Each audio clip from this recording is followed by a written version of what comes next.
थुंग एक शिकारी था जो दिन भर जंगलों में भटकता रहता और जंगल के मासूम खूबसूरत परिंदों का शिकार करता, फिर उन्हें पिंजरों में कैद करके गांव के बाजार में बेच देता और ढलते सूरज के साथ बीड़ी फूंकते हुए धीरे धीरे घर की तरफ लौट पड़ता। थुंग थुंग अपनी बूढ़ी माँ के साथ रहता था जो अंधी थी, लेकिन फिर भी वह हर वक्त उसे समझाती रहती, बेटा, किसी की आजादी छीन कर तू कभी खुश नहीं रह पाएगा। लेकिन माँ को एक बात नहीं पता थी, थुंग थुंग को उन मासूम बेजुबान परिंदों को तड़पते हुए देखकर सुकून मिलता था।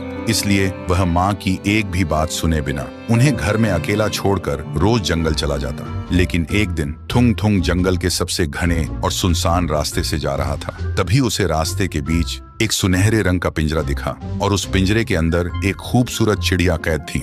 देखते ही थुंग थुंग की आंखों में लालच आ गया। उसने सोचा इसे बेचकर तो बहुत पैसा मिलेगा, लेकिन तभी उस पिंजरे से एक रुला देने वाली आवाज आई, मैं सदियों से इस पिंजरे में कैद हूँ। थुंग थुंग, अगर तू मुझे आजाद कर दे तो बदले में मैं तुझे एक ऐसी जादुई शक्ति दूंगी कि तू जिस भी चीज को अपने लालच भरे मन से छुएगा वो सोने में बदल जाएगी।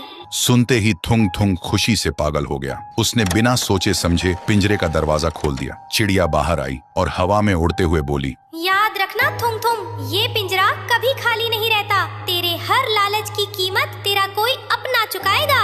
लेकिन थुंग थुंग ने उसकी चेतावनी पर ध्यान ही नहीं दिया और वह तेजी से अपने घर की तरफ दौड़ पड़ा। घर पहुंचकर उसने लालची मन से सबसे पहले अलमारी को छुआ। देखते ही देखते वह सोने में बदल गई। फिर उसने पुराने बर्तन छुए, वो भी सोने के हो गए। देखते ही देखते थुंग थुंग ने घर में सोने के ढेर लगा दिए। थुंग थुंग अब अमीर हो चुका था। जो थुंग थुंग पहले बीड़ी फूंकता था, वह अब महाराजा के जैसे सोने के सोफे पर बैठकर सोने की बोतल में दारू पी रहा था। लेकिन इन सब के बीच वह अपनी बूढ़ी माँ को भूल गया। 7 दिन बीत चुके थे। उसने अपनी माँ को एक निवाला खाना तक नहीं दिया था। फिर वह नशे और घमंड में झूमता हुआ माँ के कमरे में गया और हंसते हुए बोला, माँ, देख तेरी आजादी वाली बातें गलत थी। देख तेरा बेटा आज राजा बन गया है। लेकिन माँ ने कोई आवाज नहीं दी। फिर थुंग थुंग ने आगे बढ़कर अपनी माँ को जैसे ही छुआ, उसकी माँ सोने की मूर्ति में बदल गई।